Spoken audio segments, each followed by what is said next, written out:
Nothing is safe. Even blue chip keys are on the drop list this week. So stay tuned to find out. Welcome back, Gainers, to another incredible, fantastic episode of ComicGains. If you're new to the show, I'm Adam. I'm Zach, and this is the Princess of Royal Highness, looking very lovely today, just like usual, doing that princess wave. So you do to bow down and respect. Of course, there's a Coco. There she is. Howling at the moon. Oh, all right, guys. So today is Monday, and we're back on our regularly scheduled events to report the drop list. The drop list. Like we do every week, we scour the internet for trending lists, hot lists, speculatory lists. That one guy's list of the month. The Deadpool list. Yeah, the Deadpool list. Wait, what's the list of the month? I don't know, I just made that up. The bathroom list? The bathroom list. You know what's written on the inside of the bathroom stall? Well, we check that list too, and we report to you which one of those books have dropped a year later, and we figure out if any of those are good deals, bad deals, things you should be looking out for, things you should forget about. That's kind of how the drop list works. It's a really cool way for you guys to get some good information a year later. That'd be bad if that list was checked off, not a year last year. I didn't get checked off this year. Means that bathroom's very dirty. That's true. Stinky. That is true. So just a really fun one. And this list this week has some big first to the list. First time on the list and a big blue chip key. And you know what else is first to the list? Or have you had this before? This drink, I've never had this. I stole it from the princess. Ooh. It's pure coconut water from the princess's fridge. Because we didn't want to go to the store. Directly from the princess. Imported. It is imported. It's pure coconut water from Vietnam. Oh, really? It's a zero added sugar, no preservatives, non-GMO. They never lie to us. I'm sure it's true. Never from concentrate. Coconut water. Coconut water is pretty delicious. You guys let us know in the comments, which is your favorite coconut water?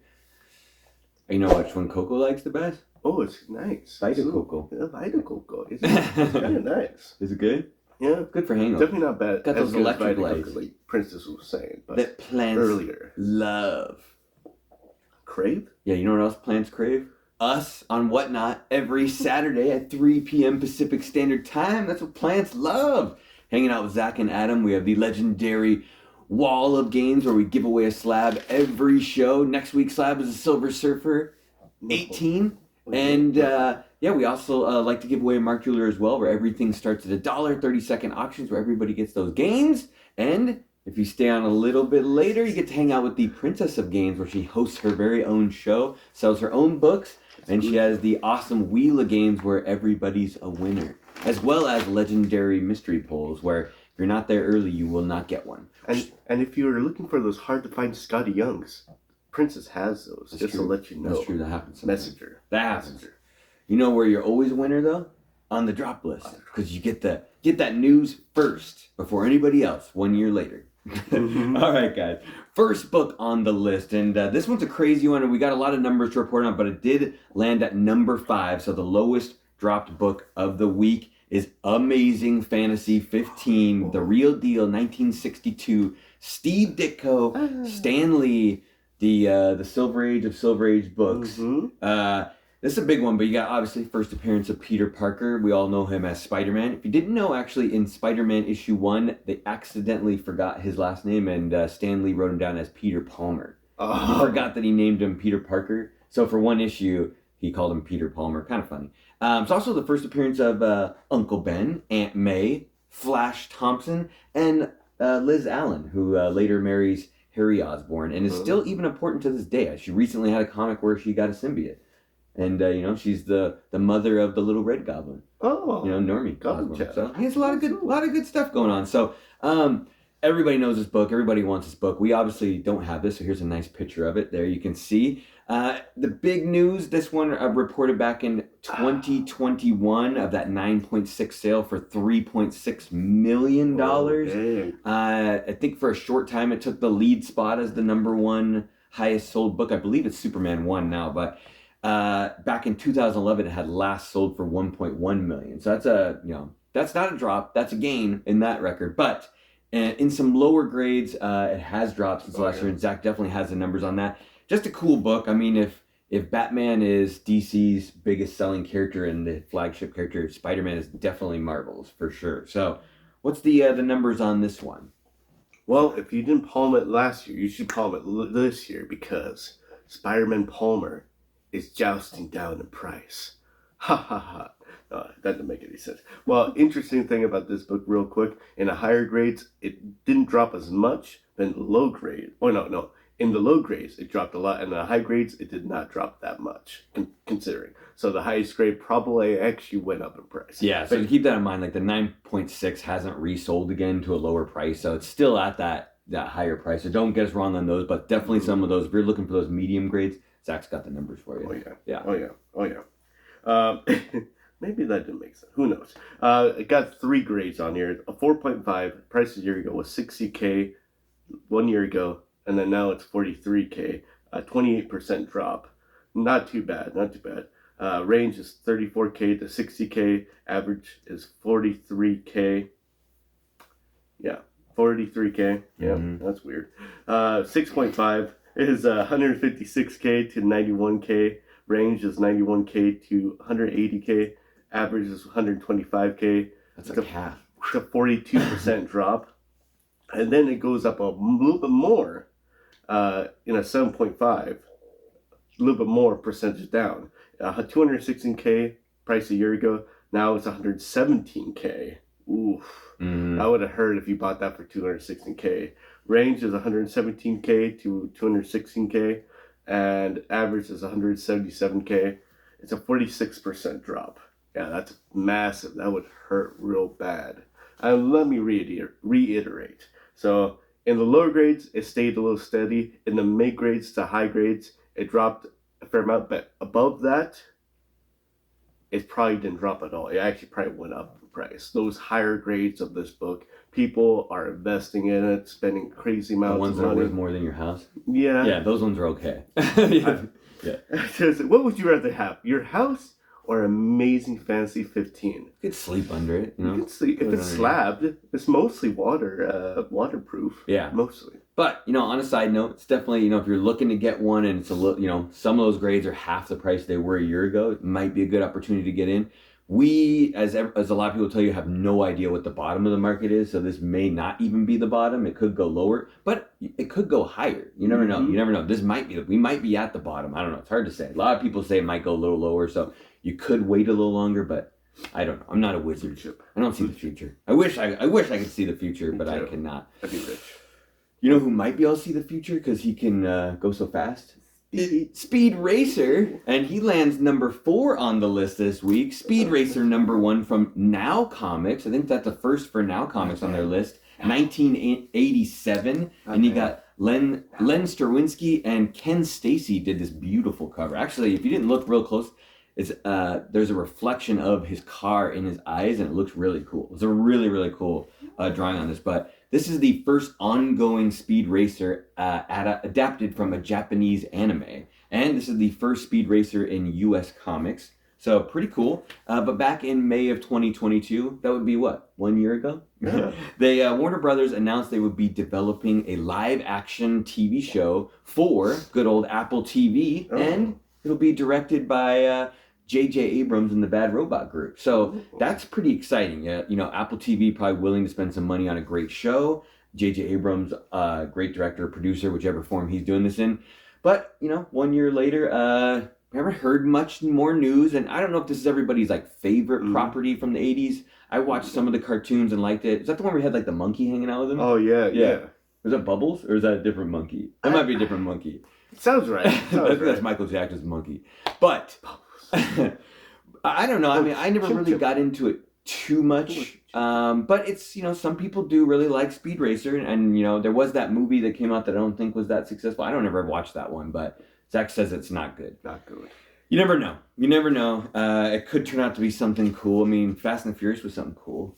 Or it was something cool. Yeah, it was something cool. Maybe Speed Racer will be something cool in the future, but Zach will hit you the numbers on that Speed Racer one. They should do Thundercats, honestly. Live action Thundercats. Oh. Our prices a year ago was speeding high at $200. Now it's slowed down to a crawl. It's a traffic jam at $137 for a 9.8. Range 137 to 220 was the high. $186 is the average, so it's 31% drop. I don't know whether you should or shouldn't get this book. I'm gonna pass on it. I'm gonna cruise on by it. I'm looking for other keys. Oh yeah. But it's a decent book. If you like Speed Racer, love it. $137 for a 9.8 isn't a bad deal, and it's an all dark cover, so the census should be a lot lower for this book compared to a book with all white cover or a lighter color. You know, Go Speed Racer, go. Go Speed Racer. Oh yeah. All right.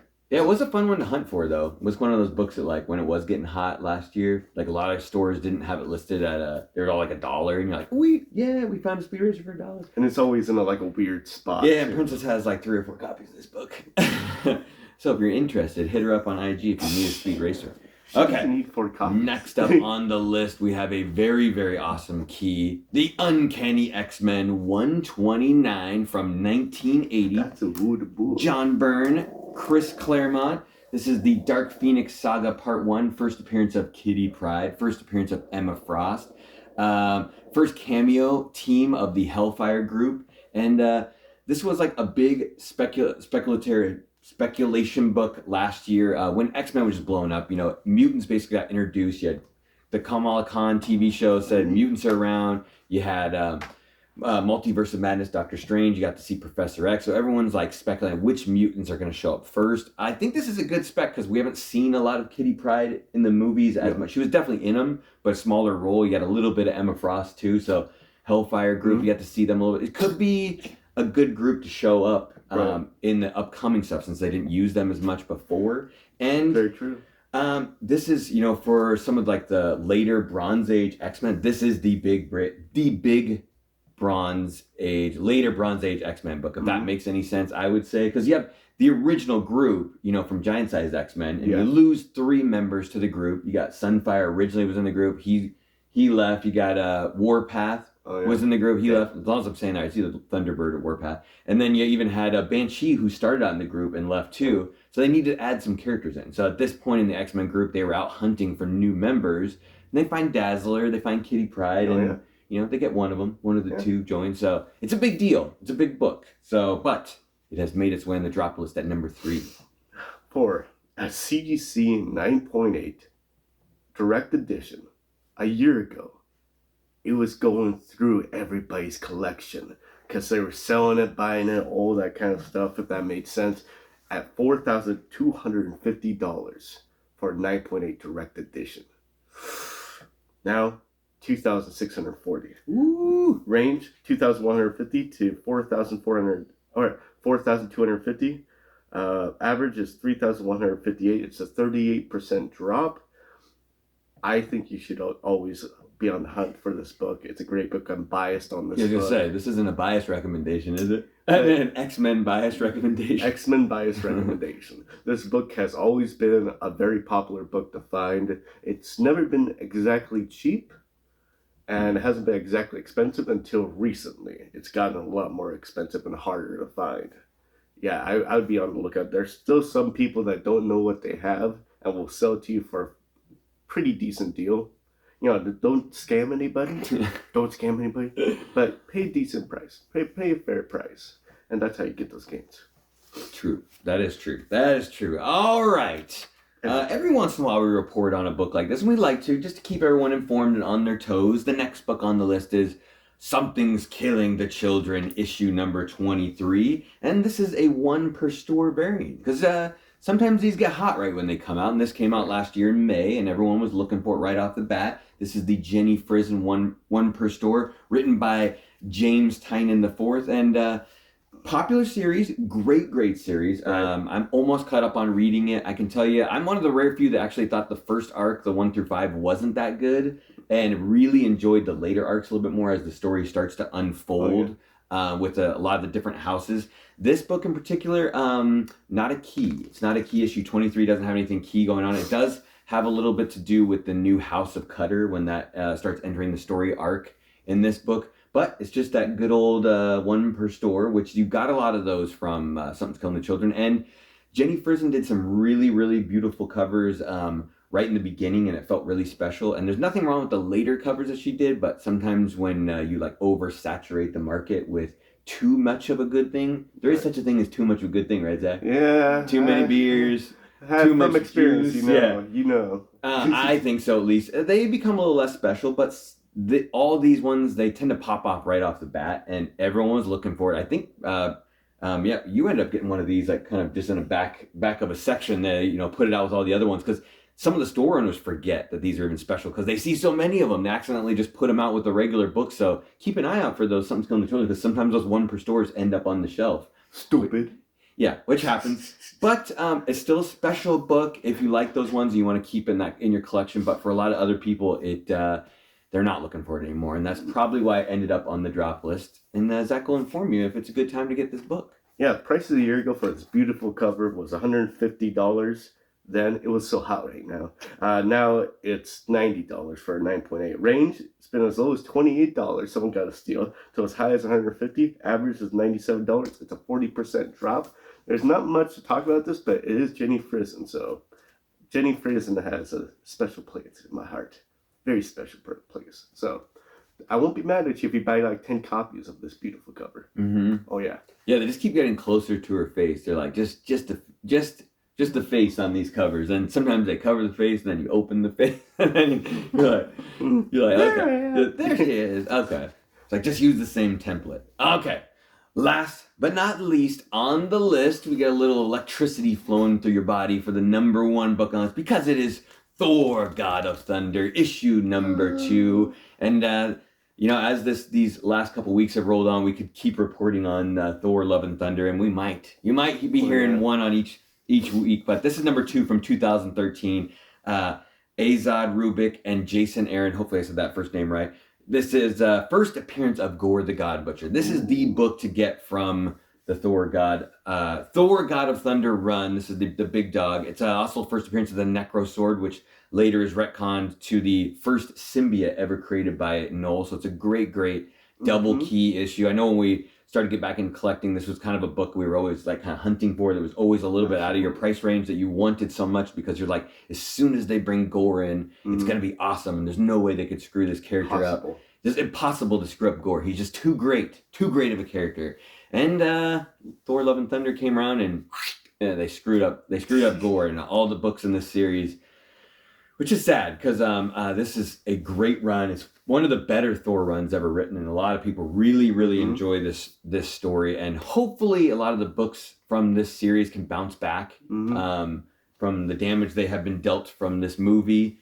And I know Zach you bought like a foreign copy. We actually don't have a copy of this. We never were able to get one, which we might have to get one after Zach reports the numbers on this one, because it may be something. If you love Gore and you love Noel, you may want this book in your collection later. But some notable variants: the newsstand copy. Yes, there is a newsstand. Might be like the last one, because this is 2013. Oh. Yeah. I know, it's kind of weird, right? It's a double value on that one. There's a second print blue bottom on this one, which is also double value. And there's a 1 in 50 Daniel Acuna variant cover, which is the most expensive one as well. So yeah, I don't know, it's hard to say. It's hard to say on this one. It's kind of tough for these books with like these bad movies hurting a lot of the market. And, wish it's fun to collect them as the movies are coming out and see, going with it. But then after the movie sucks, then, your book's going to go in the toilet. Absolutely. All right. Prices a year ago for this awesome Butcher book was $405. They butchered it. $405. Well, no, they didn't butcher it. It was $405 for a CDC 9.8, really high. Now they butchered it. It's $149 for this crazy key. Range? You couldn't even get that raw for $149. Yeah, it's been crazy. Can now. Range? Soul got lucky as a buyer now at $75 was the low, and around that time was sold for $100.